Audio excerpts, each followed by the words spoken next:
رب اغفر لي ولوالدي وللمؤمنين آمين. السلام عليكم ورحمة الله وبركاته.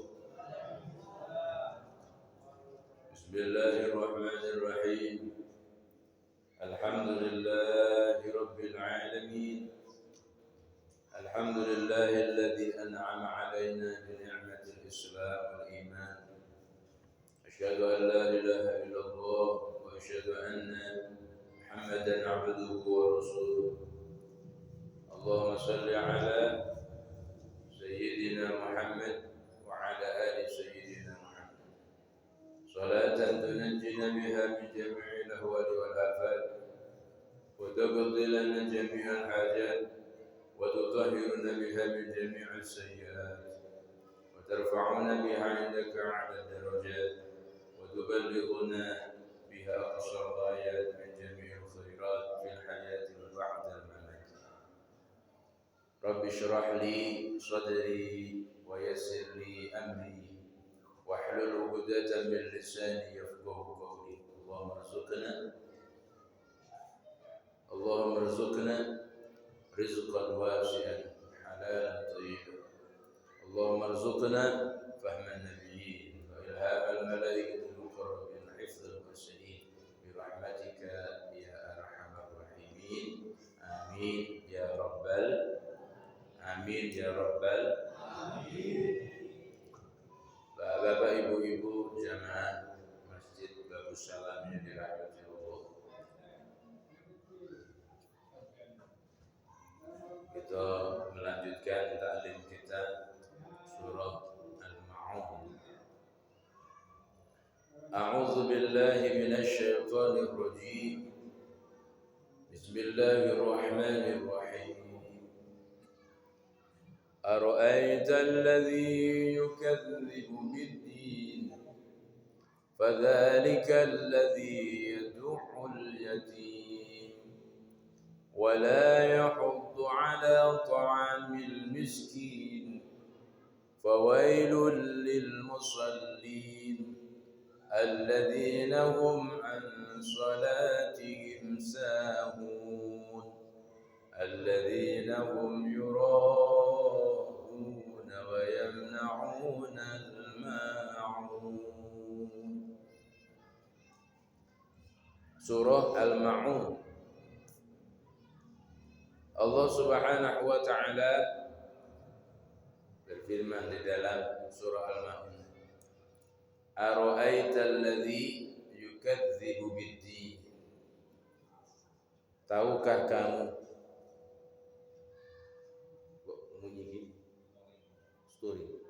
Tahukah kamu pendusta agama? Gak enak ya. Diomong pendusta agama ini kan gak enak. Kalau bahasa kita itu pengota agama, ngotai agama. Jadi gak enak belas kalimat itu. Dengarnya itu gak enak. Demlah. Oh, ini wong beragama tapi ngota. Nah, yang dimaksud mana? Yang dimaksud dengan ngotai agama ini mana? Yang dimaksud pendusta agama. Nah, ini kan repot. Ara'aital ladzi yukadzibu bid-din.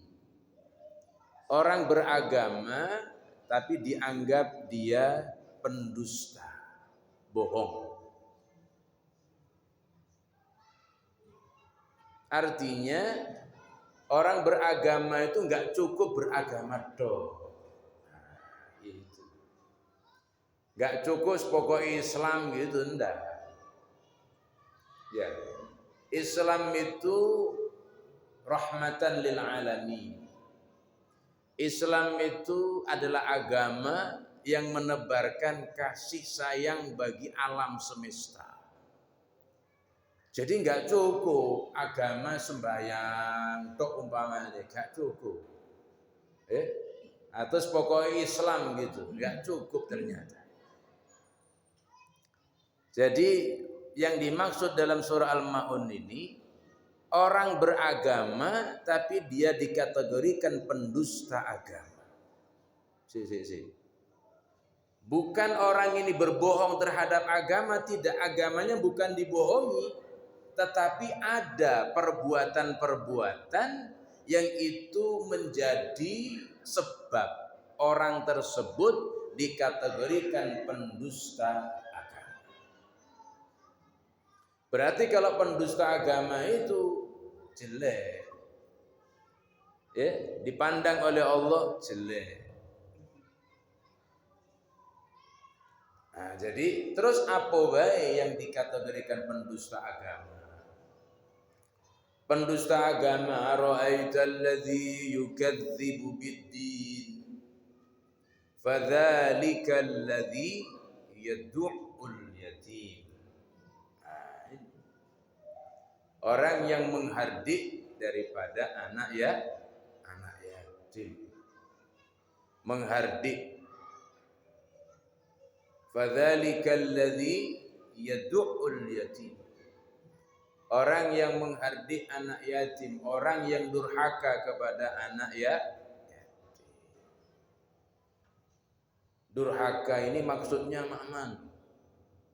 Durhaka itu kan bahasa Indonesia. Bahasa kitanya itu apa? Droko. Ini jari wong Jawa. Kalau kata wong SS apa?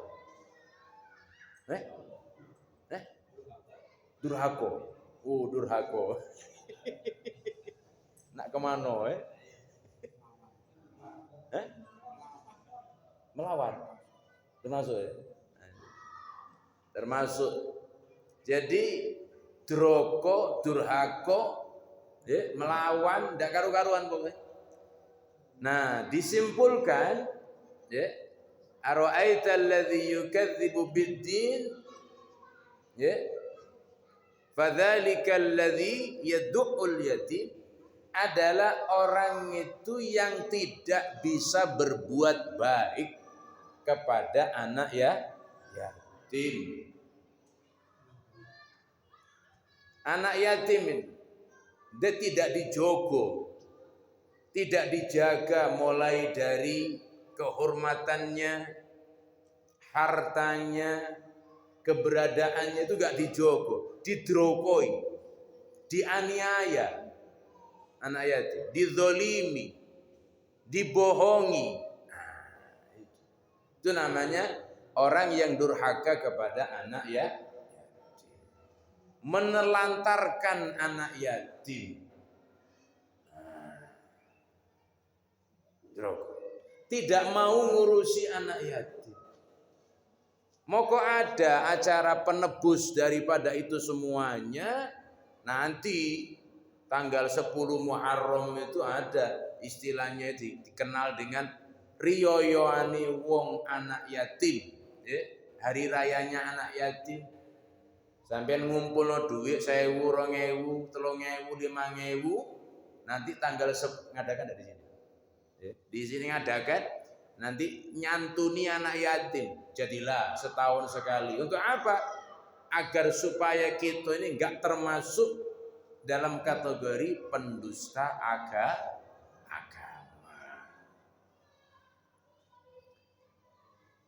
Jadi ada setahun sekali. Ya. Boleh sampai nyantuni sendiri, boleh. Nyantuni secara berjamaah juga boleh. Dan nyantuni anak yatim tidak harus 10 Muharram juga boleh. Ya. Umpamane sampean ada anak yatim semen kei 1.000 ke 2.000, itu termasuk sudah. Termasuk orang yang perhatian kepada anak yatim. Masya Allah. Jadi durhaka kepada anak yatim ini kan luas sekali maknanya. Luas sekali maknanya. Intinya apa? Anak yatim ini adalah orang yang sudah diambil buah hatinya oleh Allah. Bapaknya diambil. Bapaknya diambil oleh Allah sehingga dia menjadi anak yatim. Dan itu harus dijogo. Apanya yang dijaga? Keseluruhannya sesuai dengan kemampuan. Makanya itu rentetannya kan panjang. Rentetannya kan panjang. Sampai-sampai Nabi itu bersabda, kafilul yatim kahataini fil jannah. Orang yang ngurusi, menanggung, menanggung daripada anak yatim, kahataini fil jannah, seperti dua jari ini kedudukannya nanti di dalam surga. Artinya orang yang mau ngurusi anak yatim itu fadilahnya besar sekali. Fadilahnya itu, masya Allah, luar biasa. Ya, maka jangan sampai durhaka gitu. Nah, yang dimaksud dengan durhaka ini yang bagaimana? Apakah marahi anak yatim durhaka? Tidak. Marahi anak yatim itu kalau anak yatimnya salah harus dimarahi, harus diarahkan. Anak yatim salah kok dibiarkan, berarti kita zalim. Benerkan dia, luruskan dia. Itu namanya ngerawat, ngurusi anak yatim. Kasih makan yang baik, kasih pakaian yang bagus. Kalau dia ini punya harta, tolong dijaga hartanya. Apa dia punya harta? Punya. Dari mana? Peninggalan dari bapaknya. Makanya menikahi seorang perempuan yang di dalamnya ada anak yatim, itu tanggung jawabnya sama dengan beristri 4 yang dia gadis yang tidak ada anak yatimnya. Beratnya. Jadi beratnya menanggung, mohon maaf, nikah dengan seorang ibu yang di situ ada anak yatimnya, itu sama dengan menanggung 4 istri beratnya. Kenapa? Karena ini ada anak yatim di dalamnya, ada harta peninggalan daripada sang ayah yang harus dijaga. Contoh sedikit, andaikan si bapak almarhum ini punya 1 batang jengkol, ya, yang mana jengkol ini andaikan terjual sekilonya, dijual oleh sang bapak, bapak baru umpamanya, itu kalau tanpa izin daripada anak yatim, itu bisa menjadi harta yang zalim. Wala taqrabu malal yatim. Hati-hati jangan mendekati hartanya anak yatim. Itu berat. Makanya kalau kita ini Bapak Ibu jadi wong itu, ya, itu jangan sampai kita hidup itu mandiri. Maksudnya mandiri bagaimana? Sudah menikah, punya anak, wis sak karepku. Akhirnya apa? Dengan bapak ibu mertua ndak apik, dengan bapak ibu kandung ndak apik, dengan kakak ipar adik ipar ndak bagus, dengan kakak kandung adik kandung ndak bagus. Akhirnya apa yang terjadi? Iya, kalau orang ini hidup terus, kalau salah satunya habis, mak manu, sopo sing ngurus budak ini?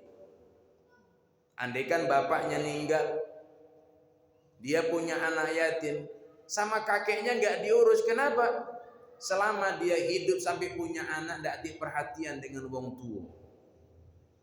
Paman, bibinya nggak kenal juga. Kenapa? Karena nggak bagus bapak ibunya. Makanya kalau sudah menikah, yang silaturahim dengan bapak kandung, dengan mertua, kakak ipar, adik ipar. Kenapa? Takut, khawatir. Iya, kalau umur itu iso di niku Gusti Allah. Andaikan ada terus bapaknya meninggal jadi anak yatim, nah anak ini yang ngurus sehingga terjadilah kezaliman, terjadilah kedurhakaan, ndak diurus. Moko jangan heran kalau ada anak yatim nakalnya cak belis, itu jangan heran. Kenapa? Karena kurang perhatian. Kurang perhatian. Makanya bapak-bapak, ibu-ibu, berat anak yatim. Tapi ingat, la yukallifullahu nafsan illa wus'aha. Allah itu tidak membebani di luar kemampuan manusia. Ya semampunya. Tidak pacak kita ngenjuk anak yatim dengan duit, ngenjuk dengan nasihat. Tidak pacak kita ngenjuk nasihat minimal jago supaya dia aman. Tidak pacak juga minimal dungo. Jadi jangan sampai kita seperti lepas tangan dengan urusan anak yatim. Apalagi anak yatim itu andaikan cucu kita, andaikan ponaan kita, andaikan ya, dulur kita, ponaan kita, andaikan. Terus kita ini masa bodoh dengan urusan itu. Ini yang dikategorikan fadzalika alladzi yad'ul yatim. Orang yang tidak mau tahu urusan anak yatim. Wah, apalagi sudah ditinggal oleh bapaknya, anak yatim ditelantarkan, ibunya nikah lagi, tidak tahu lagi ikut siapa anak yatim ini. Waliyadu billah. Ngapo kok ditinggal oleh ibunya nikah lagi? Ngapo? Karena dia jengkel dengan bapak almarhumnya. Bapak almarhumnya tidak karuan lagi. Dia cuma ninggalkan anak, ninggalkan utang. Akhirnya apa? Anak ditelantarkan, ditaruh di panti asuhan, tidak jelas lagi urusannya. Na'udzubillah min. Moko sing apik dadi wong lanang sing apik ambek bojo. Dadi wong wedok sing apik ambek wong lanang. Andaikan ada apa-apa enak ngurusnya. Sebab ndak pacak ngatonyo, Pak.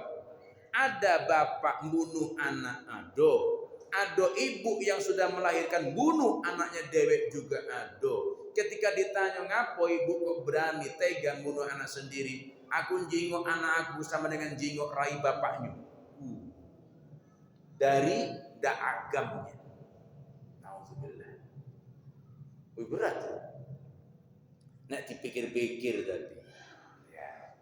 Nah, terus ada tetangga sebelah anak yatim basing cak belis sih. Ndak diurusan lagi, jangan. Ngapa? Kita ingat kita ini bakal punya anak. Kita punya anak, bagaimana kalau nasib anak yatim tadi tertimpa dengan anak kita? Anak kita umpamanya Tino umpama punya suaminya meninggal, punya anak satu, anak yatim. Ada tetangga belum ndak diperhatian belum. Tahu kita umpamanya sebagai nenek tadi anak nangis. Nangis itu kejebur siring, tetangganya lemak bae ngerokok sih, ndak ngereken. Padahal anak yatim ndak direkennya. Tersentuhlah hati kita. Alangkah neman tetangga ini jinguk cucu ngaku yatim nggak direken. Ingat Pak, bapak dulu punya tetangguan dengan anak yatim, itu juga dengan tetangga. Ini timbal balik. Makanya disuruh kita ini perhatian kepada anak yatim. Sebab yang namanya takdir Allah tidak pacak dibaca. Bisa jadi yang ada anak yatim mungkin orang lain hari ini. Atau tahun-tahun berikutnya bisa jadi kita. Makanya jangan sampai kita ini tidak peduli dengan urusan anak yatim. Makanya kalau nyantuni anak yatim itu diusap palanya. Kenapa? Apa urusannya? Oh, ngusap yang namanya kepala anak yatim itu beda Bapak Ibu. Rasa kasih sayangnya itu ada. Dia merasa bahwasanya, oh ini bibi aku, oh ini nenek aku, sekalipun bukan nenek kandung, sekalipun bukan bibi kandung, oh ini om aku ini, dia bagus nian sama aku ini. Setiap ketemu aku mesti dia ngenjuk 2.000, 3.000. Akhirnya apa dia merasa? Ini cak bapak aku. Nah, itu. Ini kadang-kala ada yang ketika jingok anak yatim, pecah tak tahu. Lepas tangan, ini jangan sampai. Fadzalikal ladzi yad'ul yatim. Masya Allah. Ya, jadi ada orang bertanya, Pak Ustadz, nyantuni anak yatim apa harus 10 Muharram? Tidak. Tapi itu momen yang besar. 10 Muharram itu adalah momen yang besar koyok riyoyoan. Boleh tidak saya menyantuni tiap hari? Kalau sampai mampu, monggo silahkan. Ya. Saya ini Ustadz mau menikah dengan seorang perempuan yang di situ ada anak yatim. Bagus kalau sampai kuat. Pesan saya, jaga harta anak yatim tadi. Senangkan dia, jadilah sampean pahlawan bagi anak yatim. Anggap dia anak sendiri. Ingat, godaan anak yatim biasanya nakal. Biasanya. Maka saudara-saudara sekalian yang dirahmati Allah, ya, ingat baik-baik, kafilul yatim kahataini fil jannah. Orang yang mau menanggung, ngurusi perkaranya anak yatim, maka dia seperti 2 jari ini nanti di surga. Semampunya ya. Jadi jangan sampai kita ini seperti lepas tangan dengan urusan itu. Cak, saya menyantuni, datang baik ke masjid. Apa? Ikut meramaikan dan membahagiakan anak yatim, jadilah. Apa gawe daripada santunan tadi? Apa yang pacak aku bantu? Jago sandal, jadi. Nangka taruh, jadi. Apa? Ngatur barisan umpamanya, jadi. Terus pokoknya gawe anak yatim, jangan sampai kita lepaskan. Jangan sampai kita dalam kategori pendusta agama. Terus anak yatim itu yang bagaimana? Anak yatim itu adalah anak yang ditinggal bapaknya meninggal dunia. Titik. Sudah ya. Laki-laki maupun perempuan, umur berapa?